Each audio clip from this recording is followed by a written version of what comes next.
골로새서 1장 20절을 다 같이 읽겠습니다. 그의 십자가의 피로 화평을 이루사 만물 곧 땅에 있는 것들이나 하늘에 있는 것들을 그로 말미암아 자기와 화목해 되기를 기뻐하십니다. 십자가의 피로 화평을 이루었다. 먼저 화평을 이루기 전에 왜 화평이 필요하겠습니까?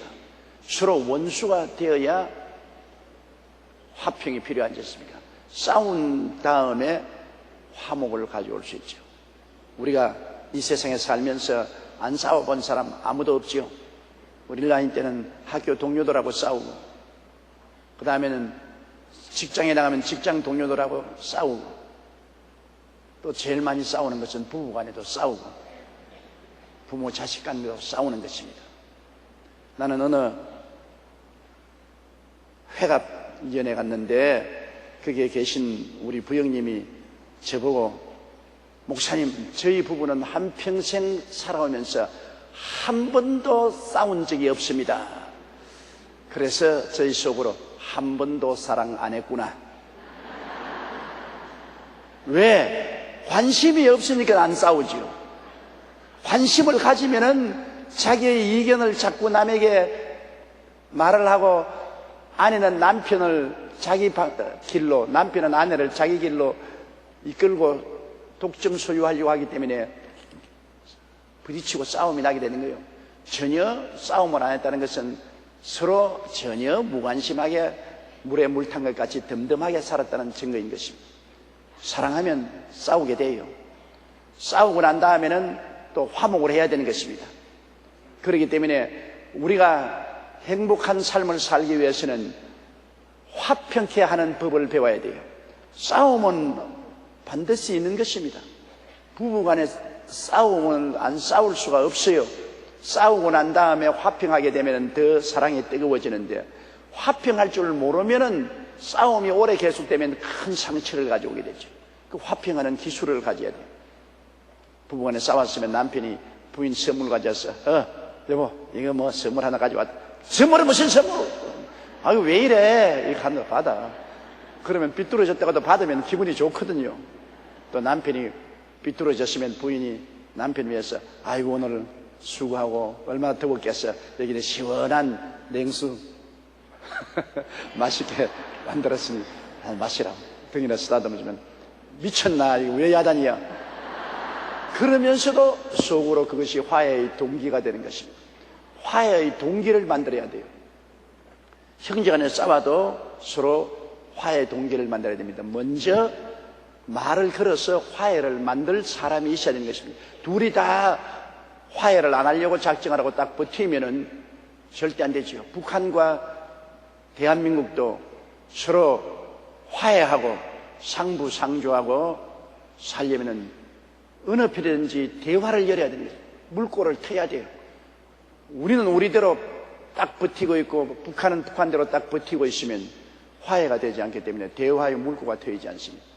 그래서 우리가 비료도 보내고 쌀도 보내고 심지어 전기조차 보내겠다고 하는 것은 서로 싸우지 말고 전쟁하지 말고 대화와 화해를 통해서 함께 잘 살자, 그러한 제스처인 것입니다.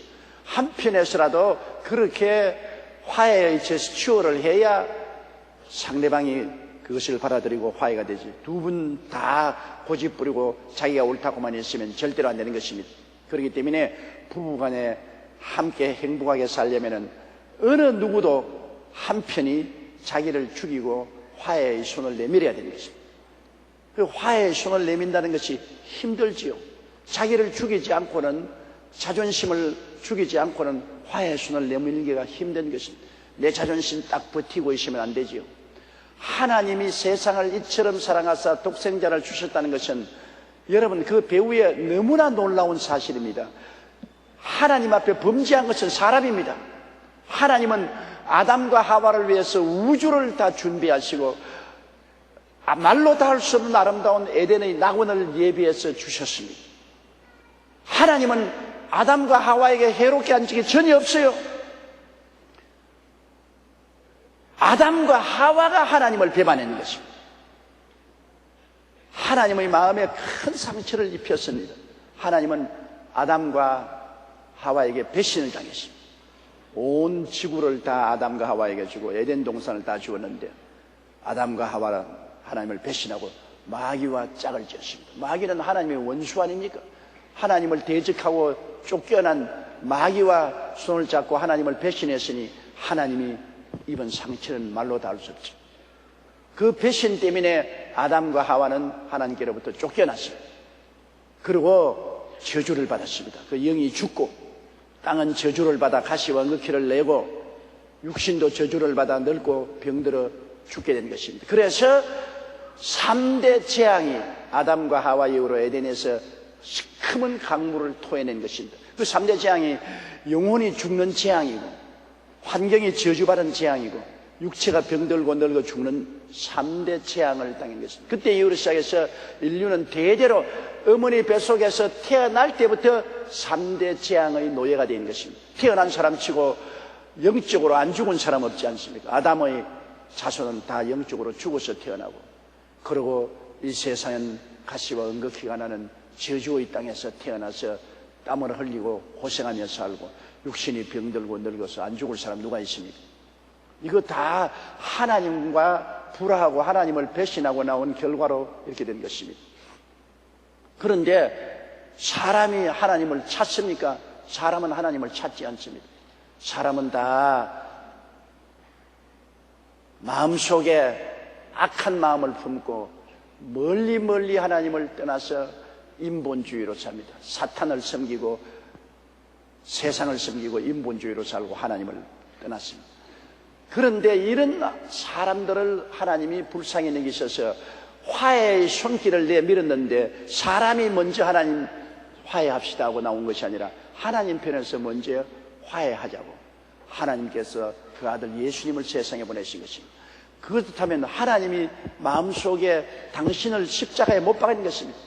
자존심을 다 버리고 피조물인 우리에게 화해의 손길을 내밀고, 그 화해의 손길도 그 아들 예수님을 보내셔서 우리 죄를 대신 갚아주겠다는 화해인 것입니다. 엄청납니다. 죄의 값은 사망인 것입니다. 죄를 지은 영혼은 죽었는데 이 엄청난 죄의 대가를 예수님을 보내셔서 대신 갚아주고 화해하자는 거죠. 이런 손해 날 일이 어디 있습니까? 하나님이 뭐가 없어서 우리하고 화해하려고 하시겠습니까? 하나님의 사랑이 끝이 없어서 우리가 죄악 가운데 멸망받고 지옥으로 떠나는 것을 볼 수가 없어서 하나님은 우리하고 화해해서 우리를 구원하기 위해서 그 아들 예수님을 보내신 것입니다. 화해를 하기 위해서는 하나님과 사람 사이에 막힌 인간의 배반의 죄를 청산해야 되는 것입니다. 죄는 갚아야 되니까.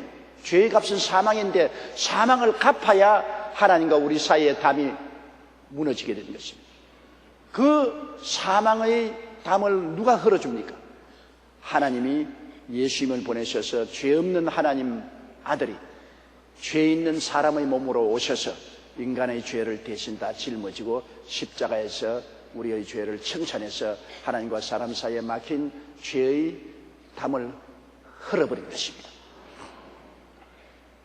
우리 사람으로서는 죄를 갚을 도리가 없어요. 왜냐하면 모든 사람이 죄를 지었으니 하나님의 영광에 이르지 못합니다.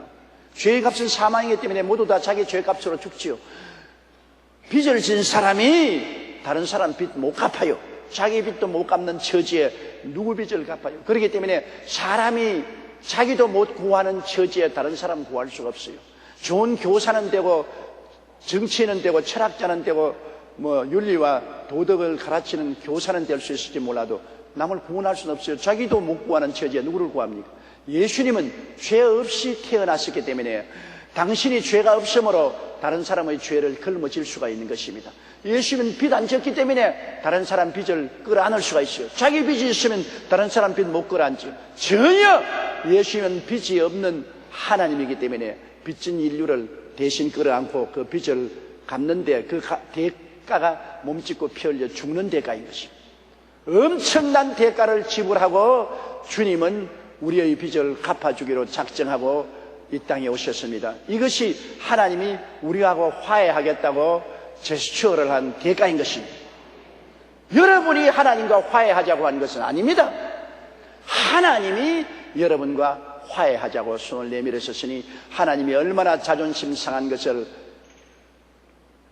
깨뜨리고 우리에게 손을 내밀으셨습니까? 여러분 부부간의 싸움하고도 여러분 한번 남편이나 아내에게 여보 내 잘못했어 우리 화해하자 손 내밀 때 자존심 상합니까 안 상합니까? 자존심 상해요.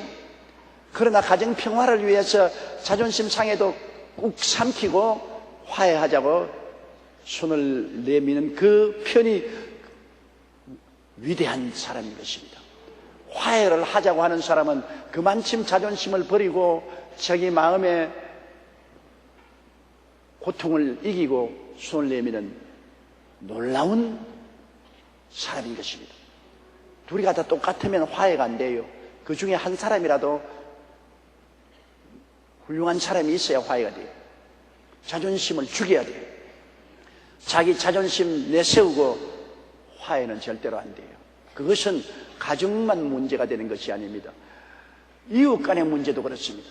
이웃 간에서 서로 싸우고 난 다음에 이웃 간에 서로 돌보지도 않냐고 이웃 강아지라도 우리 집에 오면 몽둥이로 후져 패 쫓아버리고 쓰레기 있으면 이웃 집에다가 부어버리고 이렇게 되면 끝까지 싸우죠. 그러나 화해를 하고 싶으면 떡볶이라도 하나 만들어가지고 씌워서 어머니들이 안녕하세요. 이 더위에 얼마나 고생하십니까? 우리 집에서 떡볶이를 만드는데 너무 맛이 있어서 좀 나눠 먹으려고 가져왔습니다. 웃는 낯에 침을 못 뱉지 않아요. 그것을 가져오는 사람을 문전박대할 수 없지 않습니까? 그러니까 아이고 맛있게 받아 먹겠습니다. 그러고 난 다음 들어가면 이 쭈그리면서 지가 못했기 때문에 이제 빌고 들어왔구나. 그렇게 말하면서까지라도 그래도 벌써 화해의 물꼬가 트인 것입니다. 그 다음부터는 만나면 서로 아이고 안녕하세요 안녕하세요 인사도 되고 화해가 되는 것입니다. 화해의 손길을 내미는 사람이 십자가를 걸머져야 화해를 할 수가 있는 것입니다.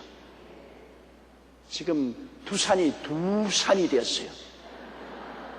형제간끼리 싸워가지고서 지금 개망신을 하고 있습니다. 온 신문과 텔레비에 한국의 대표적인 기업 중에 하나인 두 산이 돼가지고 형제간에 갈라져서 싸우는데 서로 고발하니까 검찰에 끌려 들어가고 서로 형제가 아니라고 이렇게 하면 어떻게 됩니까? 그 누구든지 한쪽 편에서 큰 마음 품고 화해의 손을 내밀어야 되는 것입니다. 내가 손해보더라도 내가 상처 입더라도 우리 싸우지 말고 화해합시다. 화해하자고 손을 내미는 편이 십자가를 걸머져야 되는 것입니다. 십자가 안 걸머지고는 절대로 화해가 안 돼요.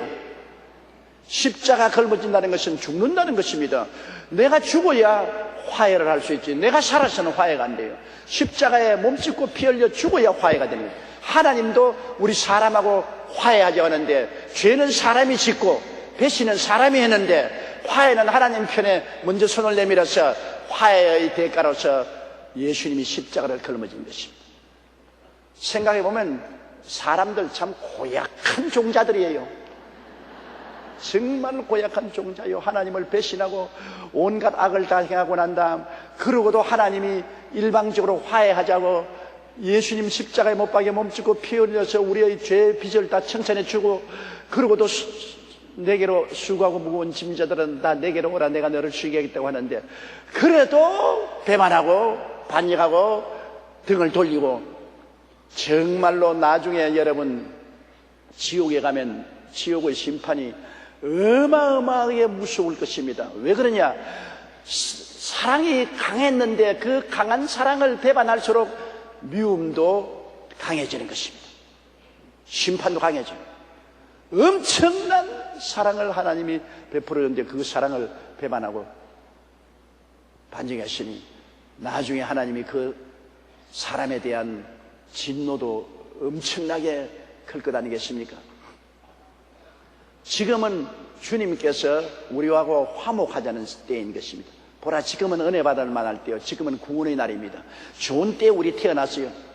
구약시대에는 하나님께서 화목의 손을 내밀지 않았습니다. 이스라엘 백성 선민들에게만 화목의 손을 내밀었지 일반 사람들에게는 하나님이 화목의 기회를 주지 않으셨습니다. 지금은 온 세계 만민에게 예수님이 십자가에서 몸짓고 피 흘려 죄를 청천하시고 화목의 손을 내밀었기 때문에 누구든지 저를 믿으면 화목되고 멸망치 않고 영생을 하십니다. 누구든지 남녀노소 빈부 귀천을 할 것 없이 아무든지 예수님께 나와서 그리스도를 구주로 모시고 하나님께 나오면 하나님이 화목하시고 우리를 자녀로 삼아주시는 것입니다. 원수를 자녀로 삼아주시는, 이 얼마나 놀라운 일인 것입니까? 이 화목의 상징이 뭐냐? 예수님의 보혈인 것입니다. 그의 십자가의 피로 화평을 이루었습니다. 십자가의 피로. 예수님의 보혈의 능력이 얼마나 큰지요. 하나님, 공의로우신 하나님의 진노도 예수님의 십자가의 피가 오면은 다 사라지고 화평이 되어버리고 마는 것입니다. 십자가의 피.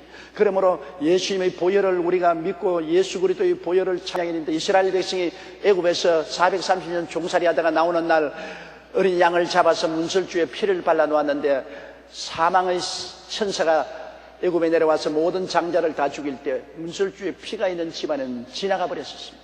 심판을 베풀지 않았습니다. 예수님의 피가 있으면 심판이 지나가 버린 것입니다. 하나님의 진노도 지나가 버린 것입니다. 보혈은 놀라운 은혜인 것입니다. 3대 재앙으로 말미암아 온 세계가 저주를 받아 고통당하는데, 예수님의 피를 우리가 모셔드리고 의지하면 모든 원한이 사라지고 원수된 것이 사라지고 저주가 사라집니다. 예수님의 보혈을 의지하면 영혼이 살아나지 않아요. 영혼의 모든 죄가 다 용서받고 의롭게 되어 살아나죠. 여러분께서 예수님의 보혈을 받아들이고 여러분 장사태에서 예수님의 보혈의 능력으로 은혜를 베풀려면 그 사업상에 내린 저주가 사라져버린 것입니다. 농사 짓는데 밭에나 들에 가서 찬송 부르고 예수 그리스도의 보혈을 주장하면 저주가 사라지는 것입니다. 왜냐하면 화해가 되어버린 게 때문에. 옛날에 하나님과 원수되었을 때 하나님은 우리 영혼도 사망에 던져버리고 우리의 생활도 저주에 던져버리고 우리의 육체도 저주에 던져버렸는데, 이제는 화해되었기 때문에 이제는 하나님이 저주 대신에 축복과 사랑이 임하게 된 것입니다. 성경에는 은혜 베풀 때 내가 너를 듣고 구원의 날에 너를 도왔다. 보라, 지금이 은혜 받을 만한 때요 지금이 구원의 날이라고 고린도후서 6장 1절로 2절에 말했는데, 오늘날에는 하나님이 보혈로서 우리와 화해하고 그 다음 진노 대신에 우리에게 복을 주기를 원하시는 것입니다. 그러므로 여러분, 보혈을 감사하고 예배하고 찬송하고 하나님 보혈로 내 영혼을 정하게 하시고 구원해달라고 할 때 그렇게 해주시고, 보혈의 능력으로 하나님 모든 저주를 제하시고 낭패와 실망을 제하시고 아브라함의 복이 임하게 해달라고 기도하면, 가정예배에서나 장사태에서나 여러분 농장에서도 보혈의 능력이 임하여서 저주를 제하고 축복이 이루는 것입니다. 우리는 하나님의 보혈을 예배해야 됩니다. 하나님 예수 그리스도의 보혈을 감사합니다. 보혈을 찬양합니다. 보혈을 찬양하고 감사하고 예배드립니다. 보혈의 능력으로 역사하여 주시옵소서. 피가 있는 곳에 죄는 물러가고, 피가 있는 곳에 마귀도 물러가고, 피가 있는 곳에 세상도 물러가고, 피가 있는 곳에 질병의 저주도 사라지고, 피가 있는 곳에 세상의 가난의 저주도 사라지고, 피가 있는 곳에 사망과 음부도 사라져버린 것입니다. 보혈의 능력 너무나 위대한 것입니다. 예수님이 흘리신 그 보혈, 이 보혈이 있으면 사망의 세력은 사라지고 마는 것입니다. 오늘날 우리가 예수 그리스도의 복음을 전가하면서 피를 전하지 않으면 안 되는 것입니다. 복음의 핵심이 보혈인 것입니다. 피인 것입니다. 예수님께서 죽으셨다가 부활하셔서 당신의 피를 가지고 하나님이 지성소에 들어가서 속죄소 위에 그 언약의 피를 뿌린 것입니다. 그 피가 큰 증거됩니다. 예수 그리스도께서 흘리신 그 피가 하나님 앞에 속죄소 위에 언약 맺은 큰 증거의 피가 되는 것입니다. 그 피는 무엇을 증거합니까? 죄가 영원히 용서받았다는 증거인 것입니다. 우리가 영원히 믿음으로 의롭게 되었다는 증거인 것입니다. 그 피는 마귀의 정사와 권세가 영원히 해체되었다는 증거인 것입니다. 그 피는 율법의 정죄와 의식이 영원히 사라졌다는 증거인 것입니다. 그 피는 인간 행위의 자랑이 영원히 없었다는 증거인 것입니다. 그 피는 구원은 하나님의 은혜의 선물로 주었다는 증거인 것입니다. 그러므로 보혈을 우리가 알고 믿고 찬양을 하는 것은 너무나 귀한 것입니다. 여러분께서 신앙에 힘이 생기지 않고 믿음이 힘해질 때 하나님 보혈의 능력으로 나를 씻어주시고 보혈의 능력으로 성령이 임하여 역사하게 도와주시옵소서. 새로워지는 것입니다. 이스라엘 백성들 가운데 문둥이가 고침을 받았을 때 새를 잡아 그 피를 내어서 먼저 엄지손가락, 엄지발가락에 피를 바르고 그 다음에는 기름을 발랐습니다. 피는 보혈을 말하고 기름은 성령을 말합니다. 기름이 보혈이 있는 곳에 성령이 임하시는 것입니다. 보혈이 없는 데는 성령도 임하잖아요. 어느 교회도 보혈에 대한 찬송을 많이 하고 보혈에 대한 설교를 많이 하면 성령이 임하시는 것입니다. 그러나 율법적인 의식이나 자꾸 설교하고 심판이나 하고 보혈에 대한 설교하지 않고 보혈에 대한 예배와 찬송이 없으면 성령의 역사도 떠나가 버리고 마는 것입니다. 세계 기독교 역사를 통해서 부흥의 역사가 일어났을 때마다 언제나 청중들이 모여서 가장 예수님의 보혈에 대한 찬송을 많이 불렀습니다. 그럴 때 능력 있게 성령이 임재하신 것입니다. 보혈의 능력이 얼마나 큰지 모르는 것입니다. 그러므로 그리스도 예수의 십자가 대속의 핵심이 그 보혈의 능력이라는 것을 잊지 말아야 됩니다. 그 십자가의 피로 화평을 이루는 것입니다. 그냥 십자가 아닙니다. 십자가의 피로 화평을 이루자 만물, 그 땅에 있는 것들 만물입니다. 사람만 아니라 만물이라고 했잖아요.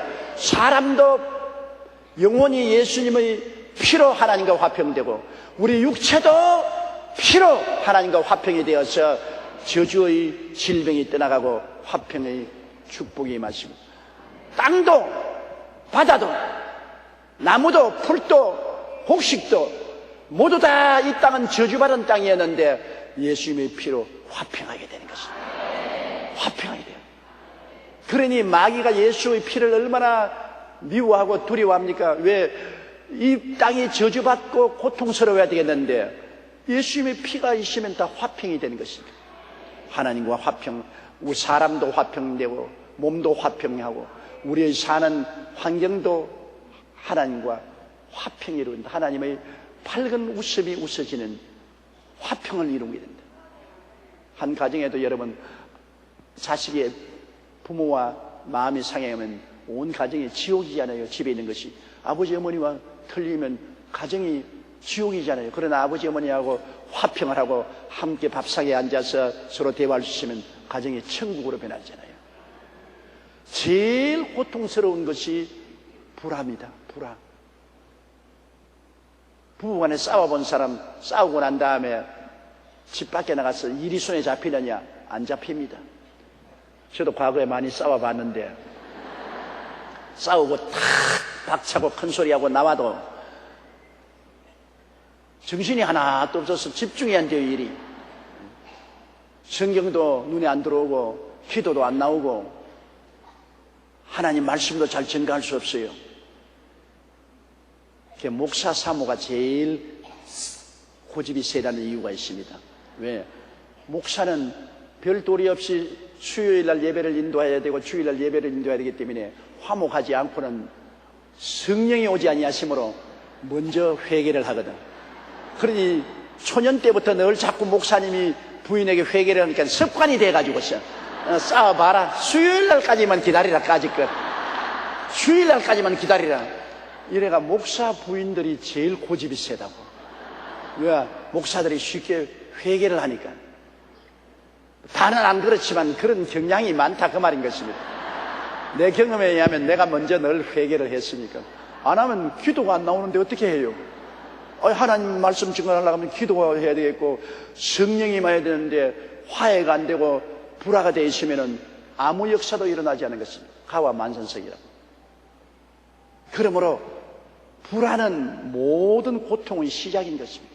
하물며 하나님과 불화되어 있어 보십시오. 하나님과 올바른 관계에 있지 못하면 영혼도 절망이고 육체도 절망이고 땅도 절망이고 삶도 절망이고. 왜? 하나님은 삶의 원천이 있기 때문에.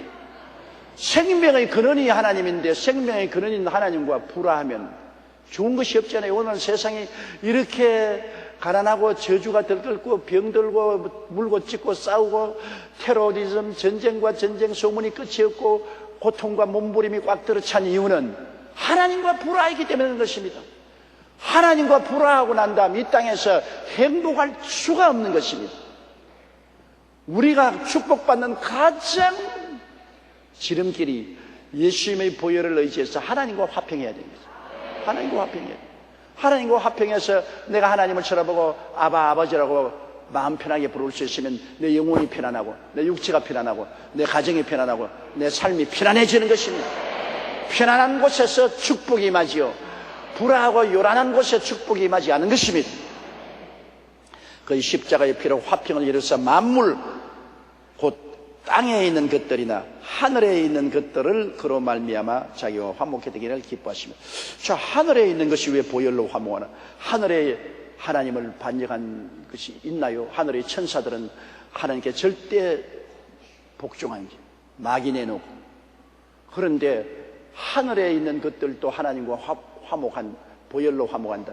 그 뜻은 여러 가지 해석하는 사람이 있지만은 이것은 유대인들이, 아브라함의 자손들이 예수가 오실 것을 믿고 짐승으로 잡아서 피로서 하나님과 언약하고 죽은 사람들은 다 소위 하나님이 말하는 낙원에 있었어요. 낙원에서 기다리고 있어요.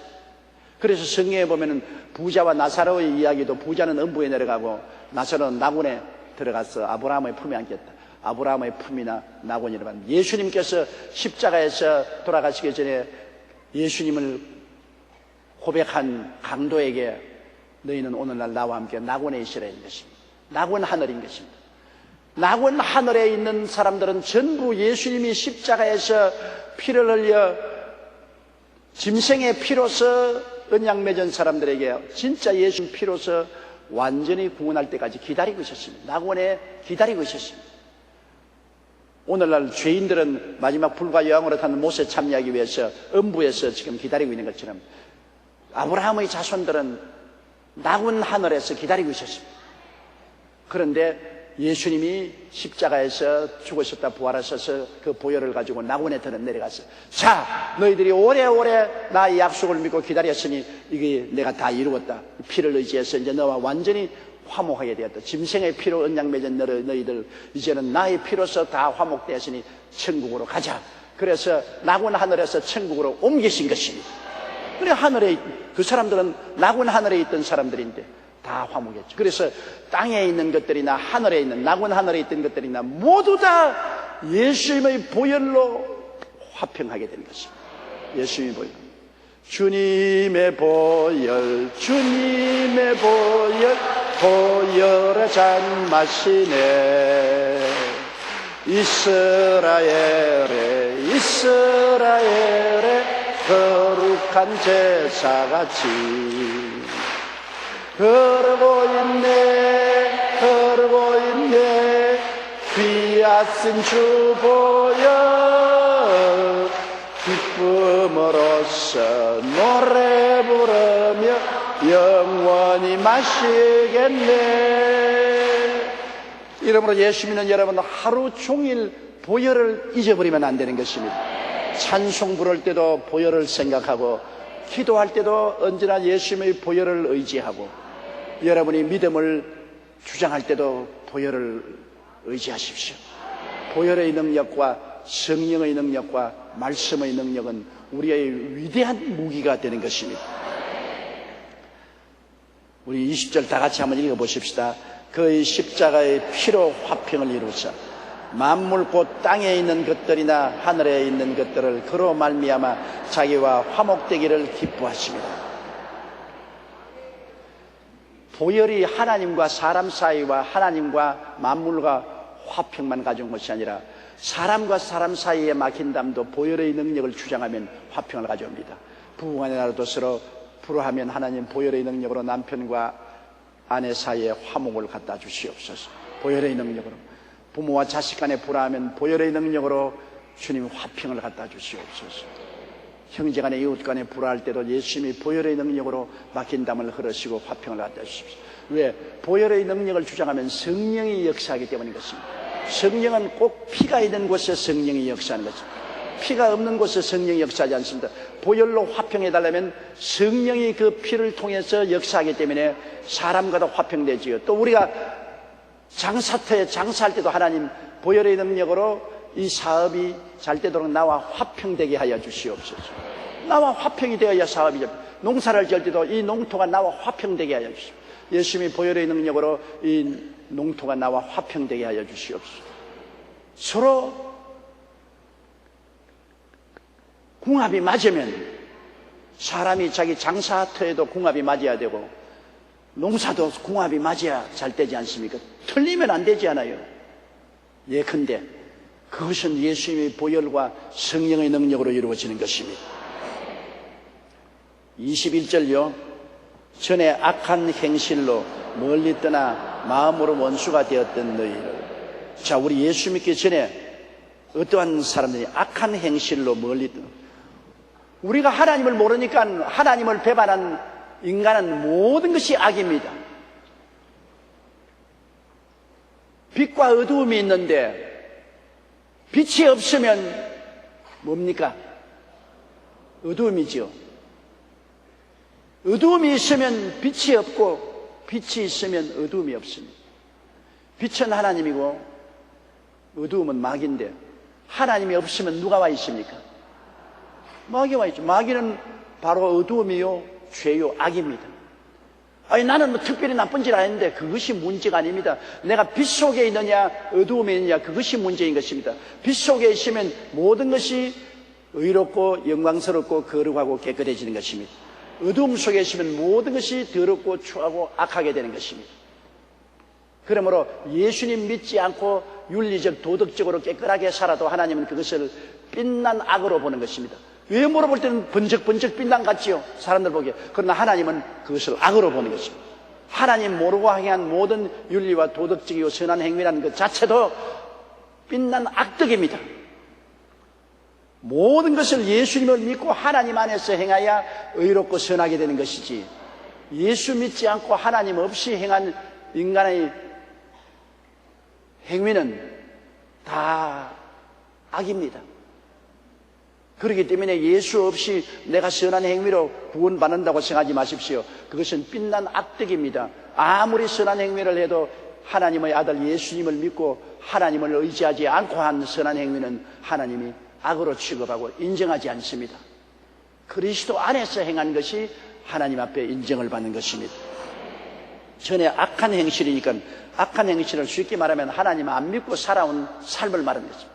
하나님을 믿지 않고 살아온 삶 전체가 하나님 보시기에는 악한 행실입니다. 하나님 없는 생각도 악한 생각, 하나님 없이 말한 것도 악한 말, 하나님 없이 행한 행실도 다 악한 행실인 것입니다. 예수 그리스도를 믿고 하나님 안에서 살아야 의와 선과 거룩함과 진리가 되는 것이지요. 그렇지 않고는 모두 다 악입니다. 전에 악한 행실로 멀리 떠나 하나님 앞에 악을 가지고 있으니까 멀리 떠날 수밖에 없죠. 먼 나라로 떠났습니다. 탕자의 비유에서 둘째가 아버지 밑에 있기 싫으니까 재산을 다 모아가지고서 먼 나라로 가버렸습니다. 하늘나라와 세상나라는 먼 나라입니다. 여러분, 예수 그리스도 안에서는 하늘나라가 임하여 계시고 예수 그리스도 없는 이 세상은 세상나라인 것입니다. 우리가 사는 것은 두 나라입니다. 우리 예수 믿는 사람들은 먼저는 마음으로 하늘나라 안에서 살고 있고 육체로는 세상나라 안에 있는 것입니다. 그러나 실제로 하늘나라와 세상나라는 가까우면서도 영원히 멀면서도 가까운 것은 빛과 어두움이 거리가 얼마나 됩니까? 여러분 제게 한번 말씀해 주시죠. 빛과 어두움 사이에 거리가 얼마나 됩니까? 빛이 있을 때 어두움은 한없이 멀리 있지요. 그러나 빛이 없어지면 순식간에 어두움이 다가오지 않습니까? 빛과 어두움에는 거리를 말할 수가 없지 않아요. 빛이 있으면 어두움은 순식간에 사라지고 빛이 사라지면 순식간에 어두움이 오지 않습니까?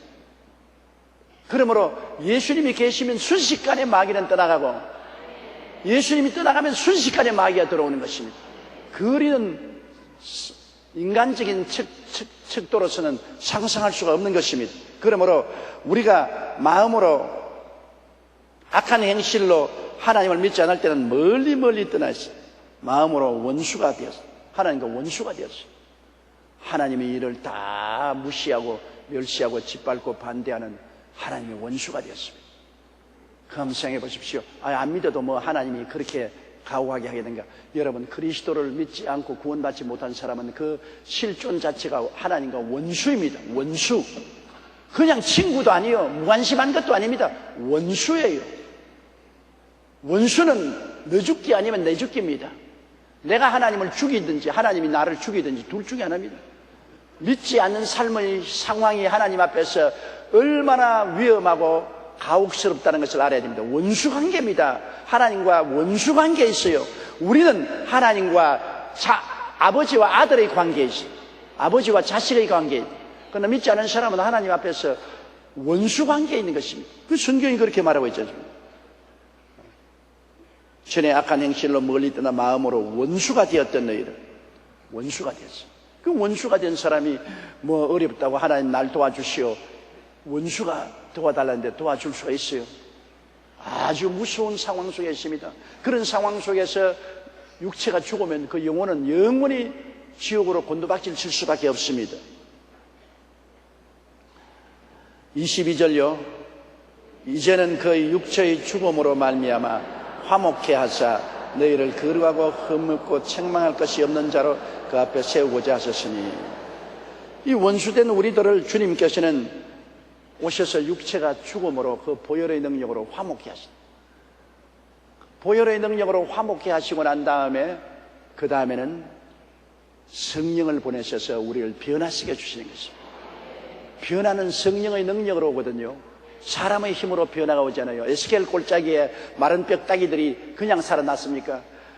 에스겔아, 생기로 명하여 이 뼈들에게 들어가게 하라. 그래, 에스겔이 생기야 사방에서 불어서 뼛속에 들어가니까 뼈가 그냥 다 모여서 사람의 형상이 되고 그 위에 힘줄이 돋고 살이 덮이고 일어났는데 큰 군대가 되었더라. 메마른 뼈를 사람으로 변화시키는 것은 생기가 역사하는 것입니다. 그 생기가 바로 성령의 역사인 것입니다. 성령의 바람 불어오면 변화가 다가오는 것입니다. 가나의 혼인잔치에 물이 변하여 포도주가 되었지 않습니까? 예수님의 말씀을 통해서 성령이 물을 포도주로 변화시킨 것입니다. 땅이 공허하고 혼돈하며 흑암이 깊은 무에 있을 때 하나님의 신이 수면에 운행했습니다. 그럴 때 주님이 빛이 있으라! 성령이 어두움을 빛으로 변화시켜 버린 것입니다. 궁창이 생겨나라! 무질서를 성령이 질서로 바꾸어 놓은 것입니다. 성령의 역사는 변화시키는 역사인 것입니다. 누구든지 그리스도 안에 있으면 새로운 피조물이 되는데 이 새로운 피조물은 성령의 역사로 되는 것입니다. 그렇기 때문에 우리가 예수 믿고 성령님을 인정하고 환영하고 모시드리고 의지하는 것이 얼마나 필요하다는 것을 그게 알 수 있는 것입니다. 성령을 의지하면 성령이 우리 속에 새 사람으로 변화시켜 주는 것입니다. 물을 포도주로 변화시키듯이 새롭게 변화시키지요. 남편을 5이 나가놨던 사마리아 여인이 예수님의 말씀을 듣고 순식간에 변화되었습니다. 성령이 그를 변화시킨 것입니다. 오늘날 내 힘과 능으로는 안 됩니다. 맞아요. 힘으로도 능으로도 안 돼요. 나의 신으로 말미암으니라. 그렇기 때문에 기독교 신앙이 위대한 점은, 기독교 신앙은 아무리 윤리와 도덕으로 훈련받아도 안 되는 것, 내 힘이 아닌 하나님의 능력으로 우리에게 변화를 가져오는 것입니다. 사람이 마음이 편안해지고 착해지고 고운 말, 깨끗한 말 쓰게 되고 올바로 살게 된 그러한 역사가 일어나는 변화는 성령이 갖다 주는 것입니다. 아무리 감옥을 많이 지어도 사람 변하지 못해요. 아무리 법을 엄하게 해서 심판을 해도 변하지 않아요. 사람이 마음이 변해야 되는데 왜 마음이 변하지 않냐? 내 마음 나도 몰라. 내 마음 나도 모르는데 어떻게 그 마음을 내가 변화시켜요? 그러나 그 마음을 예수님의 깨어진 몸과 흘리신 피가 변화시켜 주시는 것입니다. 하나님과 화평하면 성령이 오시니까. 예수님께서 요단강에 세례받으시고 제일 먼저 하신 일이 뭡니까? 하늘 문을 여시고 성령을 불러내리신 것입니다. 성령이 비둘기같이 임하신 것입니다. 그러고 난 다음 성령이 임하시니까 그 다음부터 예수님은 죄를 용서하고 귀신 쫓아내고 병을 고치고 죽은 자를 살리시고 배고픈 자를 먹이시고 역사예요. 큰 창조적인 역사가 일어나는 것입니다. 주님은 오늘날 또 여러분과 나에게 오셔서 하늘문을 여시고 성령을 보내주신 것입니다. 성령이 우리를 변화시키는데 어떻게 변화시키느냐 하면 우리로 하여금 거룩하게 만든다. 세상과 등을 돌리게 만든다. 세상으로 따라가던 삶을 하나님 중심으로 살도록 거룩하고 흠이 없고 우리에게 성격적인 결점을 제하시고, 그리고 책망할 것이 없는, 책망 것은 꾸중을 들을 만한 일, 마귀가 참수하고 하나님 앞에 꾸중을 들을 만한 행동을 하는 이러한 것을 다 없애주시고 그 앞에 올바르게 세워주겠다는 것입니다. 거룩하게 되는 것도 성령이, 우리 삶 속에 흠이 많지 않아요. 성이 급한 사람, 화 잘라낸 사람, 그렇지 않으면 술 잘 먹는 사람, 또 방탕하는 사람, 그런 흠적인 것도 하나님 변화시켜 주시고, 그 다음에는 마귀의 참소를 받을 만한 삶을 주님께서 성령으로 변화시켜 주시고, 예수 그리스도의 깨어진 몸과 흘리신 피로 하나님과 화평하게 하고 난 다음엔 성령이 임하시면 제일 먼저 우리 가운데 새로운 창조 역사가 일어나는 것입니다. 안 믿는 사람의 삶이란 공허하고 혼돈하고 흑암이 깊음의 있습니다. 마음이 공허하고 삶이 어디서 왔어, 왜 삶이 어디로 간지 모르게 혼돈하고 흑암은 마귀가 깊은 뿌리를 내리고 있습니다. 그런데 하나님의 신이 운행하면은 창세기처럼 어둠 대신에 빛이, 무질서 대신에 질서, 죽음 대신에 생명, 추 대신에 미, 가난 대신에 부요가 생성되는 것입니다. 예수 믿고 성령 받으면 운명이 달라지게 되는 것입니다. 우리가 팔자 소관을 많이 말하는데 예수 믿기 전에는 팔자가 있는지 몰라도 예수 믿고 난 다음에는 하나님이 우리를 변화시키기 때문에 세상 사주, 그렇지 않으면 손금, 관상 따라 안 갑니다. 우리는 예수 따라가게 되는 것입니다. 예수님께서 우리에게 성령으로 역사해 주셔서 영혼이 잘됨같이 범사에 잘되며 강건하고 생명을 얻되 넘치게 얻는 큰 변화의 역사를 베풀어 주시는 것입니다. 오늘날 우리가 이 세상에서 승리하게 살 수 있는 길은 예수 믿고 하나님과 화평하고 성령의 은혜를 받는 그 길밖에 다른 도리가 없습니다. 아무리 지혜 있고 총명해도 그것이 우리를 성공적으로 인생을 살게 만들어주진 않습니다. 마음에 하늘나라가 임해야 변화의 역사가 일어나고 기적이 일어나는 것입니다. 23절요. 만일 너희가 믿음에 거하고 터 위에 굳게 서서 너희 들은 바 복음의 소망에서 흔들리지 아니하면 그리하리라. 이 복음은 천하 만민에게 전파된 바요, 나 바울은 이 복음의 일꾼이 되었도다. 만일 너희가 믿음에 거하고, 제가 오늘 여러분께 말씀한 대로 예수 그리스도의 십자가 보혈과 성령의 역사를 믿는 믿음 안에 거하고 이 믿음의 터 위에 굳세게 서서 흔들리지 않아야 되는 것입니다. 우리가 근본적인 예수 그리스도 십자가 중심의 신앙을 꽉 잡지 못하면 흔들리게 돼요. 여러 가지 거짓 가르침이 횡행하기 때문에 흔들리게 돼요. 제가 십자가 중심의 희망찬 신앙을 가지라고 오늘 외치는 이유가 우리가 믿고 굳센 터 위에 서야 되는 것입니다. 집이 터전이 강하지 못하면 흔들리잖아요. 지진이 일어나면 다 무너지잖아요. 아무리 지진이 일어나도 흔들리지 아니하는 것은 터가 굳세게 서야 되는 것입니다. 우리의 터는 십자가인 것입니다. 십자가 예수님 몸짓고 피 흘리신 보혈로 말미암아 주신 구원의 은혜, 하나님과 화평하고 우리에게 오중복음과 삼중축복의 구원의 터전을 굳세게 잡아야 되는 것입니다. 예수 믿고 나는 용서받고 의로운 인격자가 되었다. 그러한 신분으로 예수 믿고 성령 받고 거룩한 신분으로 얻었으며, 예수 믿고 치료받고 건강한 신분으로 얻었으며, 예수 믿고 저주에서 해방되고 아브라함의 복을 받은 신분이 되었으며, 예수 믿고 사망과 음부에서 해방되고 부활과 영생과 천국을 얻은 신분이 됩니다. 이 5대 신분의 틀을 확실히 잡아야 됩니다. 그리고 3대 재앙에서 3중 축복인 영혼이 잘됨같이 범사에 잘됨에 강건한 전인 구원을 얻게 되었다는 이러한 자화상을 뚜렷이 가져야 됩니다. 십자가 터전 위에 굳세게 서지 아니하면 그냥 달콤한 속임수에 길을 기울이고 일이 끌려들어가고 절이 끌려들어가고 도적질 당하고 죽임을 당하고 멸망을 당하는 것입니다. 이단과 사설에 빠지는 사람은 예수 그리스도의 십자가의 구원의 터전에 구석에 서지 않았기 때문인 것입니다. 예수님 제껴놓고 자기가 구주라, 자기가 특별한 선생이라, 자기의 교리가 구원을 인도하는 전부 사탄의 소리입니다. 천하 인간에게 구원받을 만한 다른 이름을 주신 적이 없습니다. 하늘에서 내려온 천사라도 그리스도의 십자가 복음 위에 다른 복음을 전하면 저주를 받을지어다. 여러분, 영혼을 단단히 보존해야 되는 것입니다. 만일 너희가 믿음에 그하고 터 위에 굳게 서서 이 십자가 보혈의 구원의 터 위에 믿음으로 굳게 서서 들은 바 복음의 소망에서 흔들리지 아니하면 하나님과 화목하고 성령이 오셔서 변화시키는 역사를 해주시고 흑암은 광명으로 무질서는 질서로 변화시키는 기적을 체험하게 되는 것입니다. 바울은 이 복음을 천하 만민에게 전파하고 바울은 이 복음의 일꾼이 되었다는 것입니다. 복음의 일꾼, 하나님이 이 복음을 전가하기 위해서 주의 종들을 일꾼으로 부르지 않습니까? 주의 종은 하나님의 포도원의 일꾼들입니다. 머슴입니다. 종이요 시종이요 머슴이요 일꾼인 것입니다. 주의 종은 주인이 아닙니다. 주인은 하나님인 것입니다. 그렇기 때문에 주의 종은 항상 종이 주인을, 여종이 주모의 손을 바라본같이 야훼 하나님을 바라고 하나님 시키는 대로 해야 됩니다. 주의 종이 자기가 주인 노릇하면 안 돼요. 여의도 순복음교회 조영기가 주인 노릇하면 그날로부터 그는 쫓겨나갑니다. 왜? 이 교회의 주인은 아버지와 아들과 성령 삼위일체 하나님이십니다.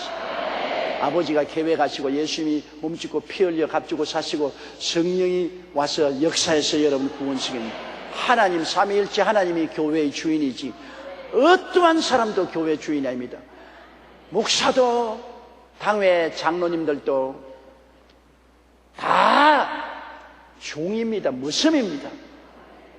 종과 머슴이 뭘 목에 힘주고 어깨에 힘줍니까? 머슴이 목에 힘주고 어깨에 힘주다가 주인에게 쫓겨나가는 것은 비일비재한 일인 것입니다. 우리는 절대로 하나님 앞에 목에 힘주고 어깨에 힘주어서는 안 되는 것입니다. 우리 엎드려서 하나님의 명령을 순종하기로 작정하고 따라가야 되는 것입니다. 오늘 우리 교사들도 그래요. 교사들도 직업으로는 선생으로서 학교에서 가르치지만은 하나님 앞에서는 사명받은 자들인 것입니다. 양무리들을 먹이라고 보내신 하나님의 종들인 것입니다. 교사로서 내 세상 직분을 다하지만은 하나님 앞에서는 하나님이 보낸 종으로서, 머슴으로서 하나님 시키는 대로 지혜롭게 행해야 되는 것입니다. 우리 한국은 기독교 국가도 아니고 또 법적으로 학교에서 종교교육을 시킬 수 없도록 그렇게 하고 있기 때문에 정말 선생님들이 어린아이들에게 종교교육을 시킨다는 것은 굉장히 힘이 듭니다. 그러나 꽃은 향기를 감출 수가 없어요. 아무리 꽃을 보고서 향기를 내지 마라 해도 꽃은 향기를 품어요. 예수 믿는 선생님이 들어오면 선생님의 일을 쓰고 아는 곳에 예수의 향기가 나는 것입니다. 말 한마디에도 예수님의 향기가 나는 것입니다. 어찌할 도리가 없어요. 앞말을 예수 믿으라고 꼭 집어 전도 안 해도 모두 다 예수의 향기를 맡고 우리 선생님은 예수 믿는 분이시죠. 정말 우리 선생님은 하나님을 사랑하고 우리를 사랑하는 분. 그리고 하나님의 은혜의 능력의 영향력을 받게 되는 것입니다. 사람은 모두 다 향기를 가지고 있습니다. 예수 믿는 사람은 영생의 향기를 가지고 있고 예수 안 믿는 사람은 죽음의 구린내를 가지고 있습니다. 시체 냄새를 풍기는 것입니다. 그러므로 그 사람 속에 하늘나라 향기가 나느냐 시체의 냄새가 나느냐 우리는 그것을 구별해야 되는 것입니다. 사람은 가만히 있어도 어찌할 도리 없이 그 인품 속에 향기가 나게 되는 것입니다. 그걸 부인할 수 없어요. 24절요. 내가 이제 너희를 위하여 받는 괴로움을 기뻐하고 그리스도의 남은 고난을 그의 몸된 교회를 위하여 내 육체에 채우노라.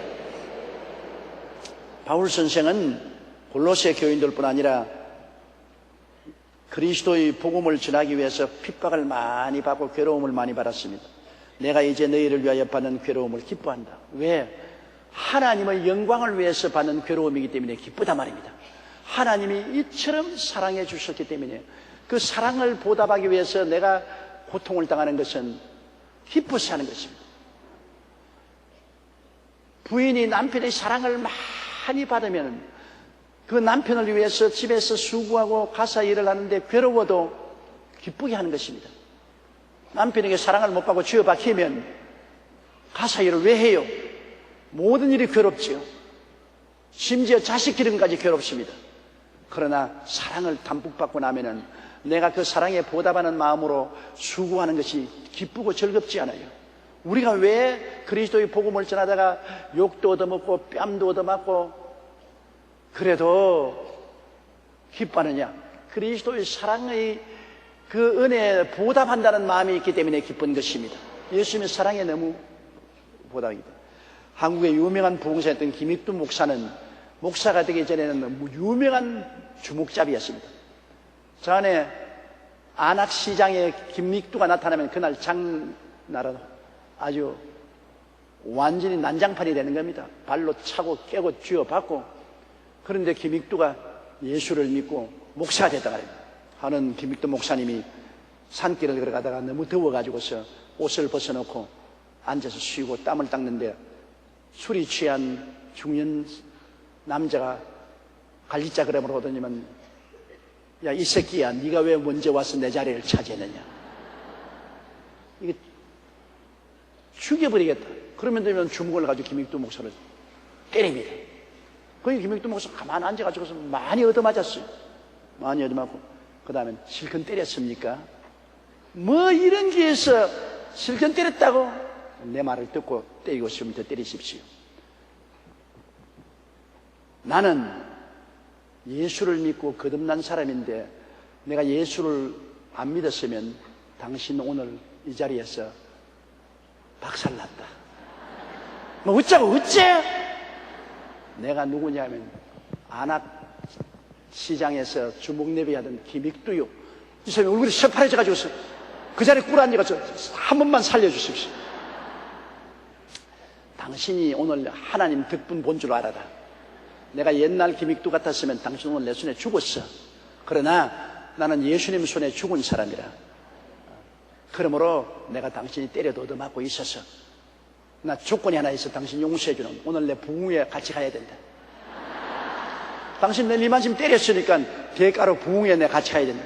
예, 따라가지요.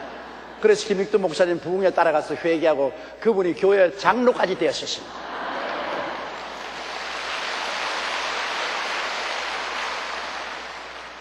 예수 그리스도를 믿었기 때문에 맞아도 감사하다 말입니다. 김익두 목사님이 얻어맞고도 기뻐요. 우리는 예수 그리스도를 위해서 고난당하기 때문에 고난당하니 기쁘죠. 요거도 먹어도 기쁘고 고난당해도 기쁘고. 왜? 주님이 우리를 너무나 사랑해 주셨고 또 장차도 주님 계신 너무나 영광스러운 곳에 내가 가서 살 것이니 주를 위해서 고난당한 것은 장차 주님께서 우리에게 큰 축복으로 갚아주실 것이기 때문인 것입니다. 사람들이 거짓으로 온갖 말을 하고 너를 핍박하거든 기뻐하고 즐거워하라. 하늘에서 너희 상이 크다고 말합니다. 때리면 때릴수록 그만큼 상이 많아져요. 욕을 얻어먹으면 얻어먹을수록 상이 더 커집니다. 주의 사업을 하는 것은 괴로움을 당해도 손해날 것 없습니다. 내가 이제 너희를 위하여 받는 괴로움을 기뻐하고 그리스도의 남은 고난을 그의 몸된 교회를 위하여 내역지. 그리스도의 무슨 남은 고난이 있느냐?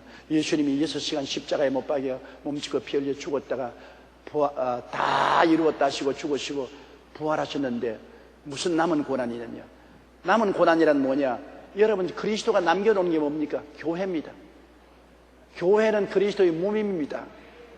예수님이 구원의 역사를 다 이루시고 주님께서 교회라는 몸을 이 땅에 남겨놓았고 이 교회를 통해서 사람들이 구원을 받고 하늘나라 가는 교회인데, 교회는 여러분 예수 그리스도의 몸된 교회는 이 땅에 있는 이상 핍박을 많이 받습니다. 우리 대한민국도 120년 전에 복음이 들어왔지만은 그동안에 일정 36년 동안에 얼마나 교회가 핍박을 받았고 6.25 때 교회 성도들이 얼마나 고난당하고 순교당하고 고통당했습니까? 그리스도의 몸에 대한 고통인 것입니다.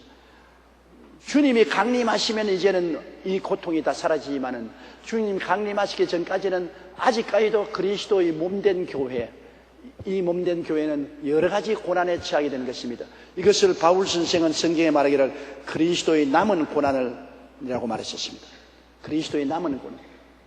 이것은 구원과 관계가 없습니다. 구원은 예수님이 십자가에서 몸짓고 피 흘려 죽으심으로 다 이루었죠. 그 고난을 통해서 구원은 다 완성됐지만은 구원의 복음을 전하기 위해서 남아있는 그리스도의 몸된 교회가 통하는 고난은 그리스도의 남은 고난이라고 바울 선생이 표현을 하는 것입니다. 그러므로 우리 교회는 불가불 그리스도의 복음을 전가하기 위해서 원치 않은 고난을 당할 때가 많습니다. 지금 북한은 뭐 말로 다 할 수 없거니와 중국도 예수 믿는 사람 발각되면 감옥에 들어가고 고통주잖아요. 중국에는 삼자교회로 인정한 교회 교인 수가 2천만 명이고 지하교회 교인 8천만 명입니다. 알려진 바에 합니다. 그런데 8천만 명의 교인들은 떨고 있습니다. 언제 잡힐지 모르니까. 예수 그리스도의 몸된 교회가 고난을 받고 있는 것입니다.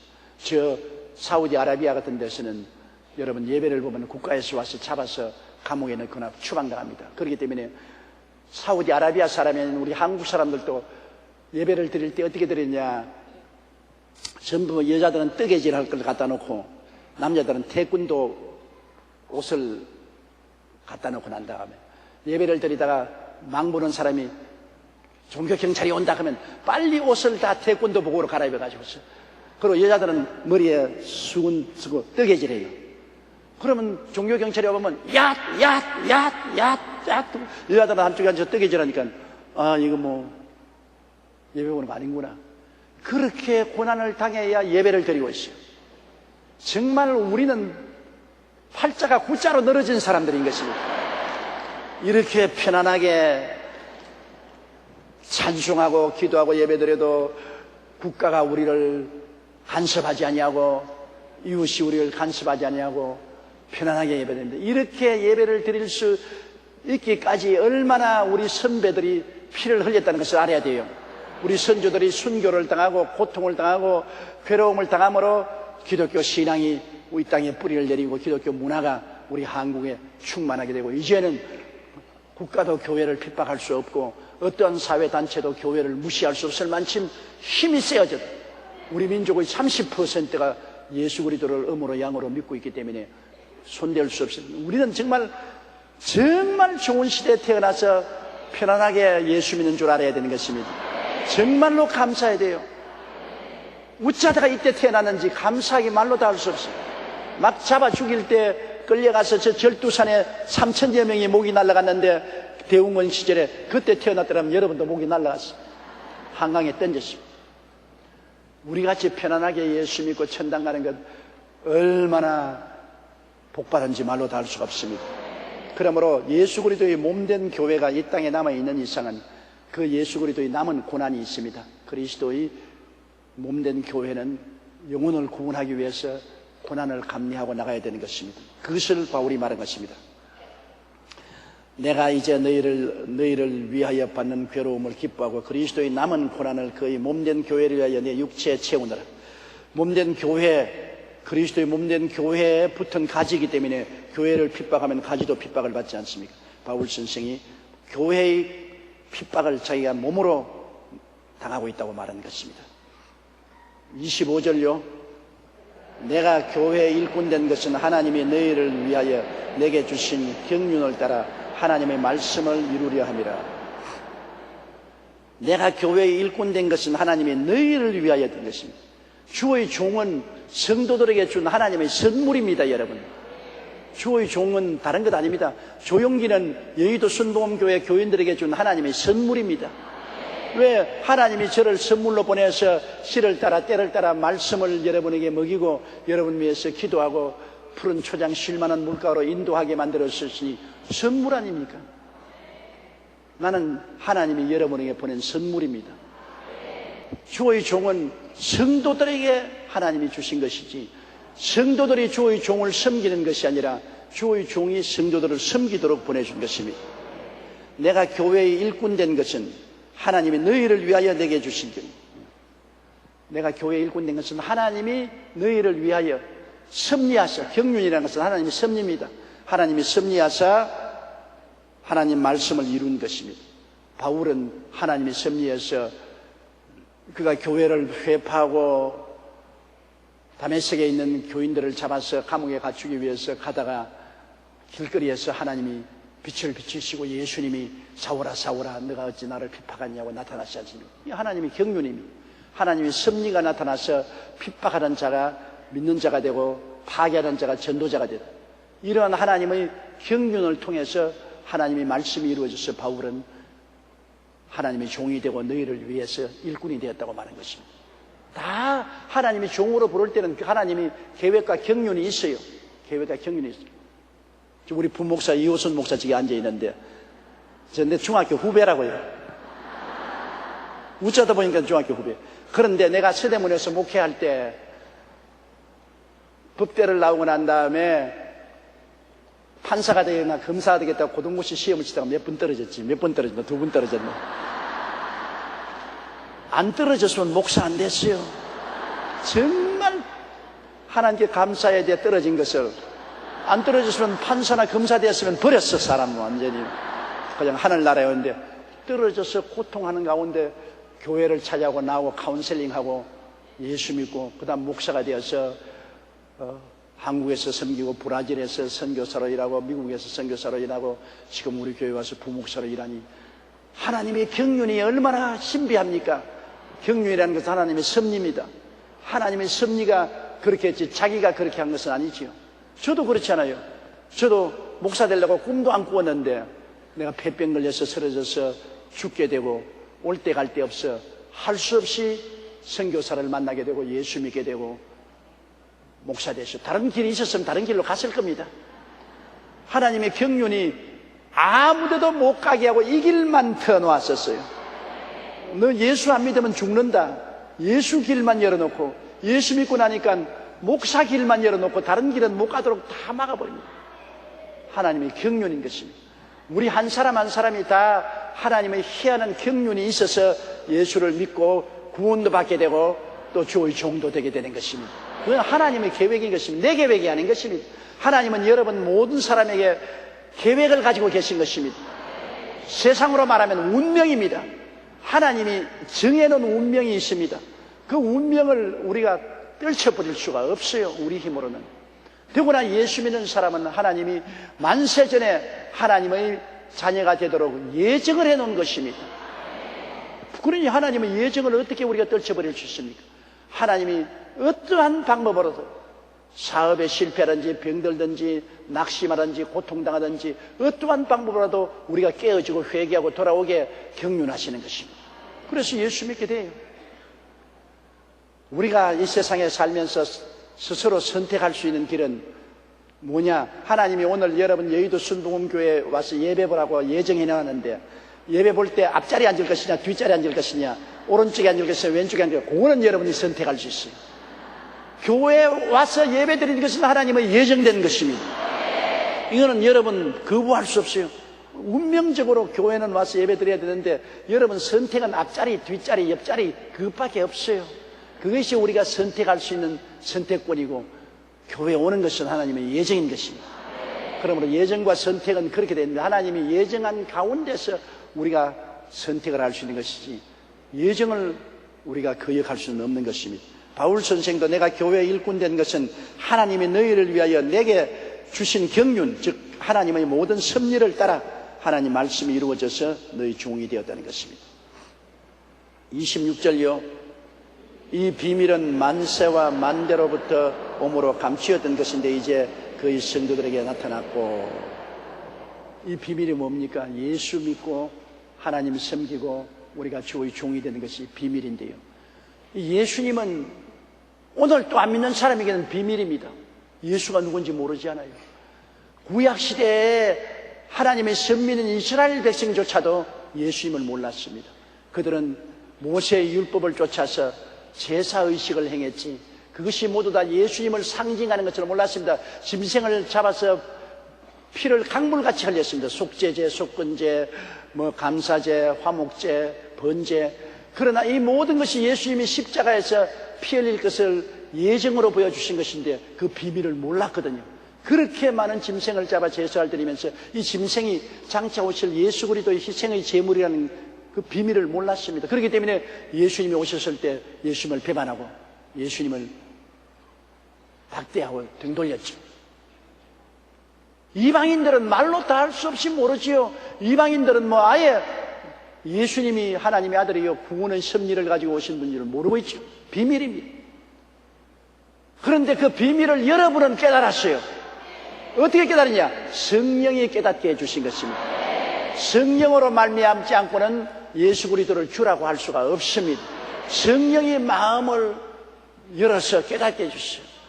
빌립보에서 바울이 안식일 날 시내가에 나가서 기도하러 갔는데 여자들이 많이 모였기에 복음을 전가하니 성령이 루디아의 마음을 열어주어서 예수를 믿고 그 가족이 다 구원받았습니다. 마음을 누가 열어줍니까? 성령이 열어주시는 것입니다. 이렇기 때문에 성령의 역사가 와야 비밀이 깨달아지지, 다른 사람에게 성령 없는데 없이 아무리 말해도 비밀이 돼서 모릅니다. 비밀은 알면 비밀이 아니잖아요. 우리에게는 예수님이 비밀 아닙니다. 우리 구주가 알려진 이시면 안 믿는 사람에게는 비밀이요. 아무리 말해도 무슨 말인지 몰라요. 그렇기 때문에 여러분은 이 비밀을 깨닫게 된 것을 너무나 감사하게 생각해야 됩니다. 성령으로 말미암아 이 비밀을 깨달은 것입니다. 26절, 이 비밀은 만세와 만대로부터 감추었던 것인데 이제는 거의 성도들에게 나타났고, 27절요, 하나님이 그들로 하여금 이 비밀의 영광이 이방인 가운데 어떻게 풍성한 것을 알게 하려 하심이라. 이 비밀은 너희 안에 계신 그리스도니 곧 영광의 소망입니다. 이 비밀은 너희 안에 있는 그리스도가 비밀인데, 이 비밀은 우리에게는 영광의 소망이다. 앞으로 큰 영광을 우리에게 주실 소망을 주신 그분이다. 영광이 여러분 참 좋습니다. 여러분 사람들에게 칭찬받으면 영광스럽게 생각하지 않아요? 상 받을 때 영광스럽지 않아요? 그리고 여러분이 출세하면 영광스럽지 않아요? 사람은 우스운 것인데도 영광을 느낀다고 합니다. 죄수가 큰 죄를 짓고 감방에 들어갔는데 친구가 야 이리 와 내 이름 신문에 났다. 야 봐, 내 이름 신문에 죄 지어서 잡혔다는 거 신문에 났는데 자기 이름 신문에 났다고 영광스럽게 생각합니다. 사람들은 자기 이름이 인정받는 것을 영광스럽게 생각하지 않아요. 영광이라는 것은 눈에 안 보이지만 이것이 사람이 살아가는데 굉장한 힘이 되지 않아요. 한 가정에도 남편이 아내를 인정해주면 영광스럽게 생각하지 않아요. 삶에 힘이 생기지 않아요. 또 부인이 남편 보고 당신 잘났어, 당신 정말 훌륭하고, 남편이 영광스럽게 느끼고 살아갈 의욕을 느낍니다. 남자는 더구나 더 그래요. 여러분 닭 보세요. 숙닭. 닭은 수탉이 더 아름답지 않습니까? 그리고 허세를 부리거든. 암탉은 별로 이쁘지도 않아요. 수탉이 남자는 다 수탉 같은 마음을 가지고 있어요. 좀 의시되고 싶어 해요. 자기 부인 앞에서 좀 잘난 체하고 의시되고 싶어 하는데 부인에게 비평을 당하고 인정을 받지 못하면 완전히 좌절하거나 안 그러면 무지무지하게 반발합니다. 그 남자의 본성입니다. 부인에게 인정을 받으면 영광을 느끼게 되고 힘이 생기고 의시되고 날개를 이렇게 부풀리고 더 의시되고, 그리고 힘과 용기를 얻지만은 부인에게 인정받지 못하고 오히려 비평받고 판단받으면 좌절합니다. 완전히 날개가 다 부러져 가지고 이렇게 병든 닭처럼 돼 가지고, 그렇지 않으면 반발합니다. 까짓것 될 대로 되라 반발합니다. 그렇기 때문에 우리 자매님 여러분, 남편들은 장딱 같다고 생각하고 좀 의시되도록 만들어줘야 돼요. 좀 의시되도록 만들어주는 거 좋지 않아요? 별로 돈 드는 것도 아니고 힘드는 것도 아닌데. 우리 지휘자님 그렇지요? 아니, 우리 지휘자님도 우리 자매님들이 우리 지휘자님 제일이다, 오늘 지휘하는데 잘했다 하면 닭처럼 된다고.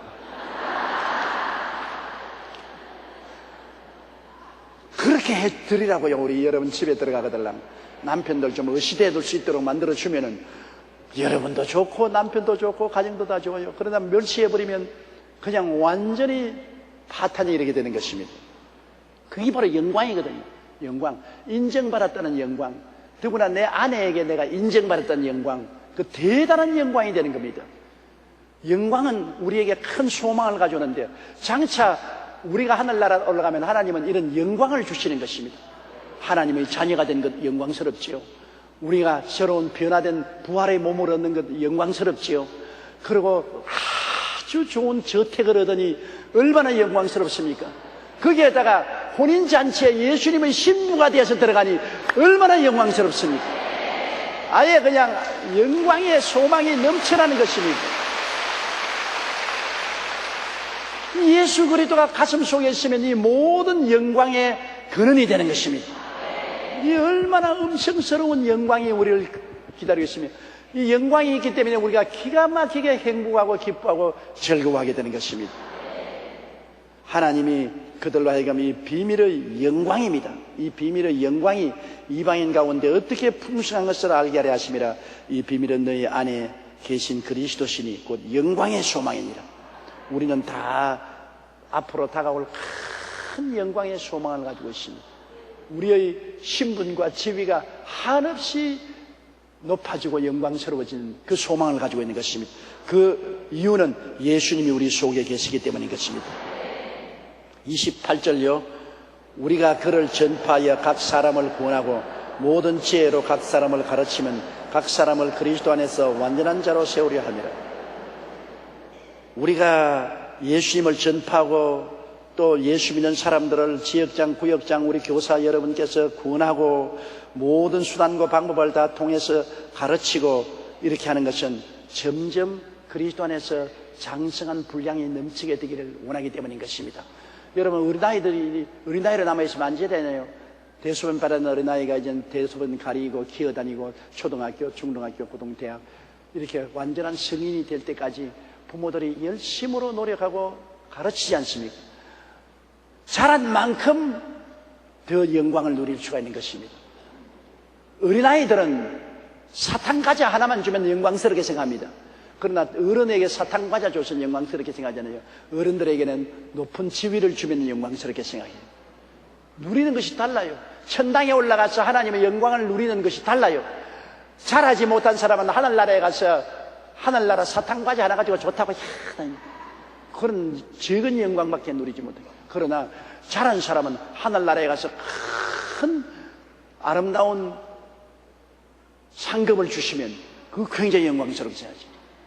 적은 그릇은 고개에서 찰랑찰랑 넘치게 되지만 큰 그릇에서는 더 많이 담을 수 있지 않습니까? 사람이 우리가 이 땅에 그리스도를 모시고 살면서 얼마나 영적으로 성장했는가가 하늘나라에 올라가서 얼마나 많은 영광을 누릴 수 있는가 그릇이 되는 것입니다. 적은 그릇은 적게밖에 누리지 못하고 큰 그릇은 크게 누리는 것입니다. 그러므로 우리는 자꾸 말씀을 가르치고 격려하고 깨닫게 하고 하는 것은 잘하게 하려 합니다. 나도 잘하고 남도 잘하게 합니다. 우리는 그리스도 안에서 충만한 분량에 이르기까지 잘해야 되는 것입니다. 바로 바울이 그렇게 말한 것입니다. 우리가 그를 전파하여 각 사람을 구원하고 모든 지혜로 각 사람을 가르치면 각 사람은 그리스도 안에서 완전한 자로 세우려 합니다. 완전하게 자르도록 만들려는 것입니다. 29절요. 이를 위하여 나도 내 속에서 능력으로 역사하시는 이의 역사를 따라 힘을 다하여 수고하노라. 바울이 수고는 하는데 실제로 열매를 맺는 것은 속에서 역사하는 성령의 능력으로 역사한다는 것입니다. 아무리 일을 해도 실제 효과는 속에서 성령의 역사해야 되는 것입니다.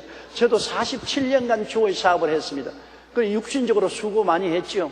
육신적으로 정말 무더위 여름철에도 한 달씩 많은 조의 종들이 휴가를 가요. 어제도 어떤 훌륭한 지도적인 조의 종을 만났는데 조 목사님은 8월 한 달 휴가 안 갑니까? 그래서 나 휴가 기도원에 4일 동안 갔다 왔는데요. 아니, 기도원에 갔다 오는 것이 무슨 휴가냐고. 저는 47년 동안 무더위가 있어도 한 달 동안 교회를 쉬고 휴가를 간 적이 없습니다. 왜? 복음 증거하는 그 사명이 마음에 너무 무겁고 또 휴가 갈 동안에 혹시 마귀가 들어와서 교인들의 흩어놓으면 어떻게 하는가? 교회를 지켜야 되겠다는. 그렇게 육체적으로는 수고를 했지만은, 그러나 그 육체의 수고가 아무 효과가 없습니다.